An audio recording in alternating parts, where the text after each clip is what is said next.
Good morning students. तर बघा, last व्हिडिओमध्ये आपण प्रॉपर्टीज ऑफ मटेरियल स्टार्ट केलं होतं. तर बघा, मटेरियलची आपण फर्स्ट प्रॉपर्टी बघितली होती. कोणती? अपिअरन्स. तर बघा, अपिअरन्समधले काय बघितलं होतं आपण? जे मेटल्स असतात ते कसे असतात? त्यांना काय असते? लस्टर प्रेझेंट असते त्यांच्यामध्ये. लस्टर म्हणजे काय होते? एक चमक असते, आहे की नाही? मग अशा प्रकारच्या सबस्टन्सना आपण काय म्हटलं होतं? Lustrous material. आता यामध्ये व्हिडिओमध्ये बघू आपण सेकंड नंबरची property, texture. Second property of material, texture. तर बघा, टेक्स्चर मध्ये when we touch different material we find that some are rough and some are smooth. बघा, आपण जेव्हा मटेरियलला टच करतो, जसं ह्या जो व्हाईट बोर्ड आहे हा सुद्धा एक मटेरियल आहे की नाही? जेव्हा याला मी टच केलं तेव्हा आपल्याला काही सबस्टन्स कसे आढळतात? रफ असतात, म्हणजे खडबडीत असतात, तर काही स्मूथ असतात. तर हे जे व्हाईट बोर्ड आहे याला टच करून पाहत आहे मी, तर हे मला स्मूथ जाणवत आहे. स्मूथ म्हणजे मऊ. मग आता काही मटेरियल असे असतात, जसं तुम्ही स्टोन पाहिलाय का, दगड पाहिलाय का, त्याच्यावरून जर हात फिरवला तर तुम्हाला कसं वाटते? रफ जाणवते, म्हणजे खडबडीत जाणवते, आहे की नाही? मग बघा, rough material have bumps or ridge on their surface which can be felt. आता जे रफ मटेरियल्स असतात त्यांच्यावर काय असते? बम्प्स असतात, म्हणजे ते मटेरियल खडबडीत असते. असं एकदम प्लेन असते का या व्हाईट बोर्ड सारखं? नाही, तर ते कसं असते? खडबडीत असते. तर बघा, फॉर एक्झाम्पल, एक एक्झाम्पल दिलेलं आहे इथे बघा. वूड आहे, रॉक आहे, जसं लाकूड आहे किंवा दगड आहे, खडकं आहे, किंवा बार्क ऑफ अ ट्री. म्हणजे बार्क ऑफ अ ट्री म्हणजे झाडाची साल. तुम्ही जर झाडाच्या खोडावरून हात फिरवला तर तुम्हाला ते खडबडीत जाणवेल. मऊ असते का ते? सॉफ्ट असते का? नाही. तर बघा, smooth materials have bumps or rich and have the plain surface so that feel smooth. काय म्हटलेलं आहे? जे स्मूथ मटेरियल्स असतात, सपोज ग्लास शीट आहे किंवा फ्लावर पेटल्स आहे. जसे तुम्ही फ्लावरचे पेटल्स बघितलेले आहे का? जसं गुलाबाचं फूल आहे, त्याचे पेटल्स म्हणजे पाकड्या, एक एक पाकडी असते की नाही? ती जर पाकडी तुम्ही पाहिली आणि त्याच्याहून जर हात फिरवला तर तुम्हाला काय जाणवते? खडबडीत वाटते, रफ वाटते की मऊ वाटते? तर ती कशी असते? स्मूथ असते, मऊ असते. ठीक आहे? तर हेच जे काय असणं, एका मटेरियलचं रफपणा म्हणजे खडबडीतपणा किंवा स्मूथ मऊपणा, याला काय म्हणतात? त्याचा टेक्स्चर म्हणतात. जसं या मटेरियलचं, व्हाईट बोर्डचं टेक्स्चर कसं आहे? मऊ आहे, स्मूथ आहे. जर मी स्टोन घेतला, स्टोनवरून जर हात फिरवला तर मला खडबडीत वाटेल, म्हणजे त्याचं टेक्स्चर कसं आहे? रफ आहे. त्यानंतर बघू आपण हार्डनेस. थर्ड नंबरची प्रॉपर्टी आहे हार्डनेस. टेक्स्चर कळलं ना सगळ्यांना? त्यानंतर आहे हार्डनेस, म्हणजे त्याचा कठीणपणा. जसा स्टोन किती हार्ड असतो की नाही? कडक असतो ना? मग बघा, सगळेच जे मटेरियल असतात ते कोणते हार्ड असतात किंवा कोणते स्मूथ असतात. तर बघा, take a piece of spoon and iron rod. बघा काय म्हटलेलं आहे? आपल्याला काय घ्यायचं आहे? स्पून नाही, सॉरी, स्पॉन्ज घ्यायचा आहे. स्पॉन्ज माहिती आहे का तुम्हाला? स्पंज किंवा आयरन रॉड आहे. आयरन रॉड म्हणजे लोखंडाचा एक रॉड घ्यायचा आणि एक स्पंज घ्यायचा. काय करायचा? What do you observe? तुम्ही त्याच्यावरून काय निरीक्षण कराल? You can easily compress sponge and iron cannot be compress. तो जो स्पॉन्ज असतो, सपोज हा एक स्पंज आहे किंवा ही एक आयरनची रॉड आहे की नाही? याला जेव्हा तुम्ही कॉम्प्रेस कराल, कॉम्प्रेस करणे म्हणजे काय? याच्यावर दाब देणे, प्रेशर देणे. तर काय होईल? हा जो स्पंज आहे याला तुम्ही प्रेशर दिलं, याच्यावर तुम्ही फोर्स दिला तर काय होईल? तो कॉम्प्रेस होईल. कॉम्प्रेस होणे म्हणजे कमी होणे, म्हणजे स्पंजची साईज कमी होईल, आहे की नाही?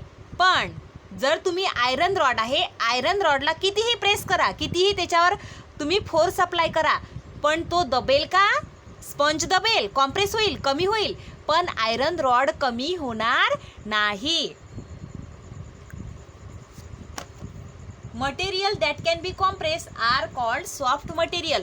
मग आता जे मटेरियल त्याच्यावर प्रेशर दिल्याने काय होतात? कॉम्प्रेस होतात, कमी होतात, अशा प्रकारच्या मटेरियलला काय म्हटलं जाते, सॉफ्ट मटेरियल. जसं स्पंज आहे किंवा डोह माहिती आहे का तुम्हाला, आई कणिक भिजवते की नाही, त्याच्यावर जर तुम्ही प्रेशर दिलं तर काय होऊन जाते, त्याची साईज कमी होते, चपटा होते की नाही तो, म्हणजे तो कोणता मटेरियल आहे, सॉफ्ट मटेरियल आहे. ठीक आहे. मग सॉफ्ट मटेरियलची डेफिनेशन लिहून घ्या. बघा, सॉफ्ट मटेरियल कशाला म्हणतात, soft material, material that can be compress. असे मटेरियल्स जे काय होतात, कॉम्प्रेस्ड होतात, त्यांच्यावर दाब दिल्यावर ते दबतात. कॉम्प्रेस होणे म्हणजे कमी होणे.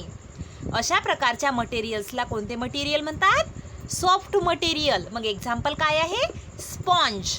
काय एक्झाम्पल आहे, स्पॉन्ज. किंवा पिलो माहिती आहे तुम्हाला, उशी आपण डोक्याखाली घेतो आहे की नाही, त्यामध्ये काय असते, कॉटन असते. त्या उशीवर जर आपण प्रेशर दिलं तर ती काय होते, कॉम्प्रेस होते, म्हणजे कमी होते साईजने, होते की नाही. मग आता बघू, आता डेफिनेशन घेऊन घ्या हार्ड मटेरियलची. आता हार्ड मटेरियल बघा, हार्ड मटेरियल म्हणजे काय होते. त्यानंतर बघा काय आहे, हार्ड मटेरियल. आता हार्ड मटेरियल कशाला म्हणतात, materials that cannot be compressed.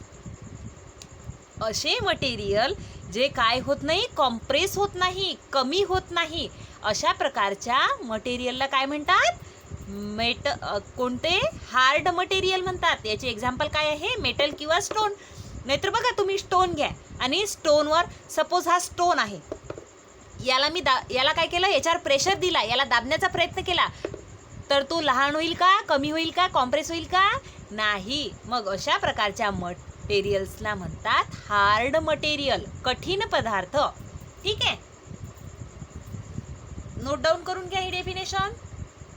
मग बघा आता, because of this quality of hardness metal are use to make household utensils and factory equipment. बघा, फॅक्टरीमध्ये जे इक्विपमेंट असते किंवा आपल्या घरी जे युटेन्साइल्स असतात, म्हणजे किचनमध्ये जे भांडे असतात, ते कशाचे बनलेले असतात, मेटलचे, आहे की नाही. का बरं, कारण मेटलची ही जी प्रॉपर्टी आहे, हार्डनेस, कठीणपणा जो आहे मेटलमध्ये, त्यामुळेच त्याच्यापासून युटेन्साइल्स बनवले जातात, किचनमधले भांडे बनवले जातात किंवा फॅक्टरीमधले इक्विपमेंट बनवले जातात. ठीक आहे, कशापासून, मेटलपासून, कारण तो एकदम कठीण मटेरियल आहे. त्यानंतर बघा, जसं इथे बघा फोम दिलेले आहे, इथे त्याला प्रेशर दिलं तर काय होत आहे, दबत आहे. आता इथे काय दिलेले आहे, सॉफ्ट टॉईज दिलेले आहे. बघा आता टॉईज दिलेले आहे इथे, आहे की नाही, ज्यांना आपण प्रेशर दिल्यावर काय होते, त्यांची साईज कमी होते. आता इथं काय दिलेलं आहे, some hard object. Hard object दिलेले आहे, कठीण पदार्थ. आता इथे ॲल्युमिनियमची कॅन आहे, तिला कितीही तुम्ही त्याच्यावर प्रेशर अप्लाय केलं तर तिची साईज कमी होणार आहे का, नाही. किंवा इथं नेल्स आहे, नेल्सला तुम्ही कितीही दाबलं तर त्याची साईज कमी होणार आहे का, नाही. त्यानंतर आहे 4th नंबरची प्रॉपर्टी, सोल्युबल ऑर इनसोल्युबल. तर टाका 4th नंबरचं हेडिंग. तर बघा, सोल्युबल ऑर इनसोल्युबल. आता सोल्युबलचा अर्थ होतो पाण्यात विरघळणारे आणि इनसोल्युबल म्हणजे न विरघळणारे. तर बघा, take a glass or a beaker. काय म्हटलेलं आहे, बीकर घ्या किंवा ग्लास घ्या. तर तुमच्याकडे ग्लास असेल तर ग्लास घ्यायचा. मग काय करायचं, fill 3/4 of it with a clean water. त्यामध्ये काय घ्यायचं, पाणी घ्यायचं, किती, 3/4 part. And half of a spoonful of sugar in it. काय करायचं, त्यामध्ये हाफ स्पून किंवा फुल स्पून शुगर ॲड करायची, साखर टाकायची. स्टर the content with a spoon. काय करायचं, त्याला स्टर करायचं, म्हणजे चम्मचने त्याला हलवून घ्यायचं पाण्याला. Wait for a few minute and observe. थोडा वेळ थांबायचं आणि ऑब्झर्व करायचं. काय दिसेल तुम्हाला, you find that sugar has disappear. तुम्हाला त्या पाण्यामध्ये शुगर दिसणार नाही. मग this shows the sugar dissolve in a water. यावरून आपल्याला काय लक्षात येते की ही जी शुगर आहे ती पाण्यामध्ये काय झाली, डिझॉल्व झाली. डिझॉल्व होणे म्हणजे विरघळणे, विरघळली, आहे की नाही. म्हणजे यालाच काय म्हणू शकतो आपण, sugar is soluble in water. Sugar कशी आहे, वॉटरमध्ये सोल्युबल आहे, म्हणजे पाण्यामध्ये विरघळणारी आहे. त्यानंतर बघा, नाऊ वॉटर टेस्ट स्वीट. आता वॉटरची टेस्ट कशी असते, नाही, म्हणजे जेव्हा आपण त्यामध्ये शुगर ॲड केली की नाही, तेव्हा त्याची टेस्ट कशी येईल, शुगर डिसअपियर झालेली आहे तेव्हा त्याची टेस्ट कशी येईल, स्वीट येईल. What do you find the water tested sweet.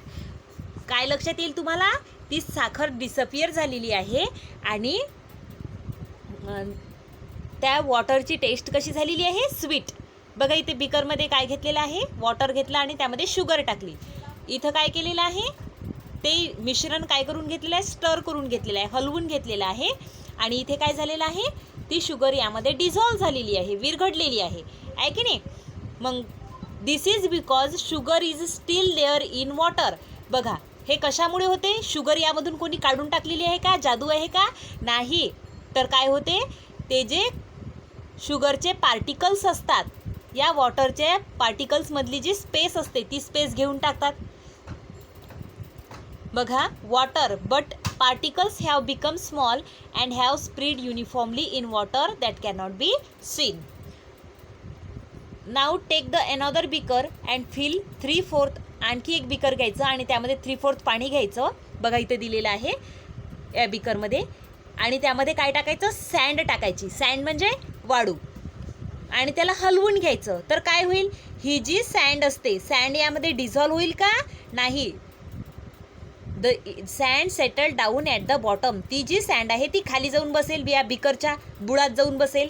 मग आता अशा प्रकारच्या सबस्टन्सला काय म्हणतात, we can say that sand does not dissolve. आपण याच्यावरून काय म्हणू शकतो, ही जी सँड आहे, रेती आहे, यामध्ये डिझॉल्व झाली का, ती विरघडली का, नाही. म्हणजे sand is insoluble in water. Sand कशी आहे, न विरघडणारी आहे पाण्यामध्ये. ठीक आहे, तर क्वेश्चन लिहून घ्या. टाका first question, name two hard and name two soft object. Metal and stone are hard material and sponge and melted wax are soft material. Note down करून घ्या. त्यानंतर सेकंड क्वेश्चन टाका. क्वेश्चन नंबर 2 बघा, name two natural and two manmade object. Earth and moon are natural object and chair and book are manmade object. Note down करून घ्या. आणखी एक question टाका, लास्ट क्वेश्चन आहे. तर थर्ड क्वेश्चन नोट डाऊन करून घ्या. Name the different state of matter.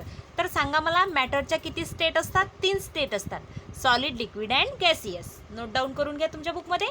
आणि बघा तुमची सायन्सची टेस्ट होणार आहे, तर सायन्सच्या टेस्टमध्ये पहिले 3 युनिट राहणार आहे. कोणकोणते, 20 मार्क्ससाठी टेस्ट राहील तुमची, टिक द करेक्ट ऑप्शन राहील.